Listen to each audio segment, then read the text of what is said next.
Hello friends, welcome back ஸ்பெயினிஷான நண்பர்களே. இன்றைக்கி இந்த வீடியோவில் மிக மிக முக்கியமான ஒரு ஆன்மீக பரிகாரத்தை தான் இப்போ இந்த வீடியோவில் அதிரடியாக பார்க்க போகிறோம். அதிரடியாக பார்க்கறதுக்கு முன்னாடி எதை பற்றிய ஆன்மீக பரிகாரம், என்ன மாதிரியான ஆன்மீக பரிகாரம் அப்படிங்கிறத ஷேர் பண்ணுறேன். முதல்ல எதை பற்றியது அப்படிங்கிறத இந்த வீடியோவில் தெரிஞ்சுக்குங்க.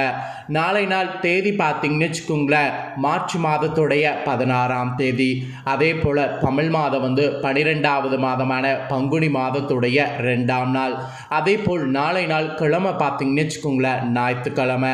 நாளை நாள் வரக்கூடிய இந்த ஞாயிற்றுக்கிழமை சாதாரணமாக வரக்கூடிய ஞாயிற்றுக்கிழமை கிடையாது.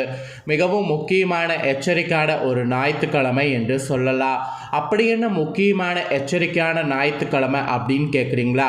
நாளைய ஞாயிற்றுக்கிழமை பங்குனி மாதத்தில் மிகவும் முக்கியமான கிரகணம் முடிஞ்சு வரக்கூடிய முதல் ஞாயிற்றுக்கிழமை. அதனால தான் நாளை ஞாயிற்றுக்கிழமை ரொம்ப எச்சரிக்கை அப்படிங்கிறத உங்களுக்கு சொல்கிறேன். ஆக்சுவலி ஞாயிற்றுக்கிழமை வீக்கெண்ட் வைப்பில் எல்லாருமே இருப்போம். வீக்கெண்ட் வைப்பில் இருக்கிறது ஒரு பக்கம் ஓகே தான். இன்னொரு பக்கம் இந்த ஞாயிற்றுக்கிழமை தான் சண்டை சச்சரவுகள் நீங்கிறதுக்கு பரிகாரம் செய்யறதுக்கு உகந்த நாளாக வருது. ஒவ்வொரு மாதத்தில் வரக்கூடிய ஒவ்வொரு ஞாயிற்றுக்கிழமையும் சிறப்பு தான். அதில் பங்குனி மாதத்தில் வரக்கூடிய ஞாயிற்றுக்கிழமை ரொம்ப சிறப்பு தான். பங்குனி மாதங்கிறது ஆண்டுடைய கடைசி மாதம். அதாவது தமிழாண்டுடைய கடைசி மாதம் தான் பங்குனி மாதம். பங்குனி மாதத்தில் கடைசியாக ஞாயிற்றுக்கிழமையில் நாம் பரிகார திருஷ்டி கழிக்கிறதுக்கு செய்தால் எப்பேற்பட்டத பிரச்சனையாக இருந்தாலும் அந்த பிரச்சனைகளுக்கு தீர்வு கிடைக்கும். ஸோ நாளைய ஞாயிற்றுக்கிழமை என்ன பரிகாரம் செய்யணும் அப்படிங்கிறத தான் இந்த வீடியோவில் பார்க்க போகிறோம். ஸோ வீடியோ பார்க்கக்கூடியவங்க வீடியோ ஸ்கிப் பண்ணாமல் பாருங்கள். நீங்கள் ஸ்கிப் பண்ணாமல் பார்த்தா மட்டும்தான் நான் என்ன பரிகாரம் சொல்கிறேன் அப்படிங்கிறத தெரிஞ்சுக்க முடியும். ஆக்சுவலி திருஷ்டிங்கிறது பார்த்திங்கன்னு வச்சுக்கோங்களேன், ஒவ்வொருத்தருக்கும் ஒவ்வொரு மாதிரி இருக்கும். ஒரு சிலருக்கு திருஷ்டி பார்த்திங்கன்னு வச்சுக்கோங்களேன் பயங்கரமாக இருக்கும். அந்த பயங்கர திருஷ்டி காரணமாக ஒவ்வொருவருடைய வீட்டில் சண்டை சச்சரவுகள் அதிகமாகவே இருக்கும். மெயினாக அந்த சண்டை சச்சரவுகளால் குடும்பத்தில் ஒரு விதமான அமைதி இல்லாத சூழ்நிலை ஏற்படும். அமைதி இல்லாமல் சூழ்நிலை ஏற்படுறது ஒரு பயங்கர ஒரு அதிருப்தியை ஏற்படுத்தும். ஸோ இப்போ நாம் வீட்டுக்குள்ளே இருக்கோன்னா அந்த வீடு பாசிட்டிவாக இருக்கணும். பாசிட்டிவாக இல்லைன்னு வச்சுக்கோங்களேன், கண்டிப்பாக நம்மளால் இருக்க முடியாது. ஸோ இந்த மாதிரி குடும்ப சண்டைலாம் இருக்கிறவங்க உங்கள் குடும்ப சண்டை விலக நாளைய ஞாயிற்றுக்கிழமை இந்த பரிகாரம் நான் சொல்கிறத செய்து பாருங்கள். நீங்கள் இதை செய்கிறதுனால குடும்ப சண்டைலாம் உங்களுக்கு விலக ஆரம்பிக்கும். ஸோ குடும்ப சண்டை விலக ஆரம்பிக்கிறதுக்கு உண்டான பரிகாரத்தை வாங்க இப்போ இந்த வீடியோவில் அதிரடியாக பார்க்கலாம். ஸோ இது ரொம்ப சிம்பிளாக இருக்கும், ஆனால் கண்டிப்பாக இதனுடைய பலன் உடனடியாக உங்களுக்கு இருக்கும். அதனால் இந்த பரிகாரம் கண்டிப்பாக நம்பிக்கையோடு செய்து பயன்பெறுங்க. ஆக்சுவலி சந்தோஷமாக நிம்மதியாக இருக்கக்கூடிய குடும்பத்தில் திடீரென ஏதோ ஒரு காரணத்தை வைத்து ஒரு சண்டை வரும். ஸோ அந்த மாதிரி சண்டை வரும்போது அது ஏன் வருது, எதற்கு வருது அப்படிங்கிறது தெரியாமல் நிறைய பேர் ரொம்ப கஷ்டப்படுவோம். ஸோ அந்த மாதிரி சண்டை ஒரு சில மணி நேரங்களில் பெரிய பூகம்பமாக கூட மாறும். அதன் பின்பு குடும்பத்தில் இருப்பவர்களுக்கு தாறுமாறான வாக்குவாதம், மனஸ்தாபம் இதெல்லாம் ஏற்படும். அது மட்டும் இல்லாமல் தேவையற்ற மனக்கசப்புகளும் உண்டாகும். ஸோ சின்னதாக வந்த சண்டையால் பிரிந்த குடும்பங்கள் எல்லாம் எத்தனையோ இப்போ வரைக்கும் இருக்குது. ஸோ இந்த மாதிரி சண்டைகள் இருந்தாவே அந்த குடும்பத்தில் நெகட்டிவிட்டி அதிகமாக உலாவிக்கிட்டு இருக்கோம். இதெல்லாம் எதனால் வந்தது என்று சற்று சிந்தித்து பார்த்தால் நமக்கு எதுவுமே புரியாது. ஆனால் வீட்டில் நெகட்டிவ் இருக்கும். நம்ம வீட்டில் தங்கியிருக்கக்கூடிய எதிர்மறை ஆற்றல், கண் திருஷ்டி, கெட்ட சக்தியுடைய ஆட்டம் தான் இதற்கெல்லாமே காரணம். ஸோ இந்த மாதிரியான ஆட்டங்களை பிரச்சனைகள்லேருந்து விடுபட வேண்டும் என்றால் நாளை ஞாயிற்றுக்கிழமை ராகு கால நேரத்தில் நான் சொல்லக்கூடிய இறை வழிபாடு செய்ய வேண்டும். அப்படி நீங்கள் இந்த இறை வழிபாடு செய்தீங்கன்னா உங்கள் மனதிற்கு பிடித்த கண்டிப்பாக உங்களுக்கு எல்லாமே நல்லதாக நடக்கும். அதாவது உங்கள் மனதிற்கு பிடித்த மாதிரி உங்களுடைய குடும்பத்தில் சண்டை சச்சரவு இல்லாமல் ஒற்றுமையாக வாழ முடியும். ஸோ அந்த மாதிரி வாழ்வதற்கு நாளை நாள் என்ன வழிபாடு பரிகாரம் செய்யணும் அப்படிங்கிறத பார்க்கலாம். ஸோ திரும்பவும் சொல்கிறேன், இந்த பரிகாரம் சிம்பிளாக இருக்கும், ஆனால் இதை செய்கிறதுனால உடனடியாக உங்களுக்கு தீர்வு கிடைக்கும். நாளைய ஞாயிற்றுக்கிழமை ராகு கால நேரத்தில் இந்த வழிபாடு செய்ய போகிறோம். ஸோ எந்த நேரம் ராகு கால நேரம், அந்த நேரத்தில் என்ன செய்யணும் அப்படிங்கிறத நான் உங்களுக்கு தெளிவாக இந்த வீடியோவில் எக்ஸ்பிளைன் பண்ணுறேன். அதை தெளிவாக இந்த வீடியோவில் வந்து நோட் பண்ணிக்கோங்க. அதை அப்படியே நான் வந்து சொல்கிறத நாளை நாள் வந்து பண்ணுங்கள். இந்த வீடியோவில் சொல்கிறத நாளை நாள் வந்து பண்ணுங்கள். ஆக்சுவலி உங்களுக்கு எந்த மாதிரி ஒரு இஷ்ட தெய்வம் வந்து இருக்கோ அந்த தெய்வத்தை வந்து நினைத்துக்குங்க. அதாவது உங்களுக்கு இஷ்ட தெய்வம் உக்கிர தெய்வமாக இருக்கிற மாதிரி நாளை நாள் ஒரு தெய்வத்தை தேர்ந்தெடுத்துக்குங்க. உதாரணத்துக்கு பிரத்யங்கரா தேவி, நரசிம்மர், அங்காள பரமேஸ்வரி, காளி, வராகி, இந்த மாதிரி எந்த உக்கிர தெய்வமாக இருந்தாலும் சரி இவங்களை நினைத்துக்குங்க. ஏன்னா இவங்களை நினைத்து தான் நாளை நாள் பரிகாரம் செய்ய போகிறோம்.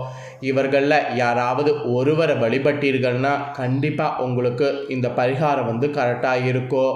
இவர்களில் யாராவது ஒருவரை வழிபாட்டிற்காக நீங்கள் நாளை நாள் தேர்ந்தெடுத்து கொள்ளுங்க.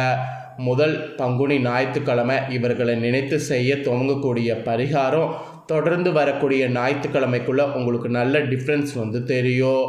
ஸோ இந்த பரிகாரம் வந்து நம்பிக்கையோடு பண்ணிங்கன்னா தான் பலிக்கும். அதனால் நம்பிக்கையோடு பண்ணுங்கள். நாளை ஞாயிற்றுக்கிழமை மாலையில் 4:30 மணிலேருந்து 6 மணி வரை நேரம் ராகு கால நேரம். அந்த நேரத்தில் தான் இப்போ நான் சொல்லக்கூடிய பரிகாரத்தை பண்ணணும்.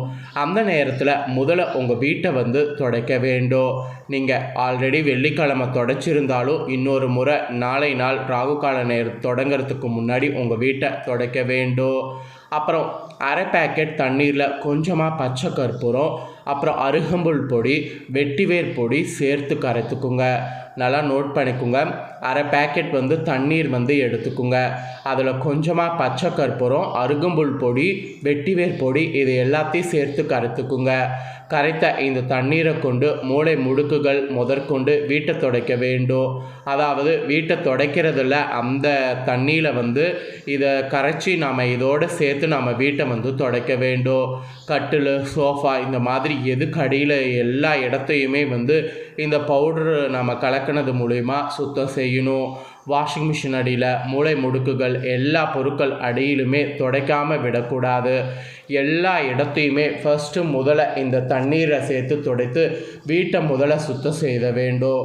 அதுக்கப்புறம்தான் இந்த பரிகாரம் வந்து நம்ம ஞாயிற்றுக்கிழமை நாளை நாள் செய்யணும். ஞாயிற்றுக்கிழமை ராகு கால நேரத்தில் இந்த மாதிரி சுத்தம் செய்ததுக்கு பின்னாடி நெக்ஸ்ட்டு ஒரு மண் அகல் விளக்கு எடுத்துக்குங்க. மண் அகல் விளக்கு எடுத்து அதை வரவேற்பறையில் வைங்க.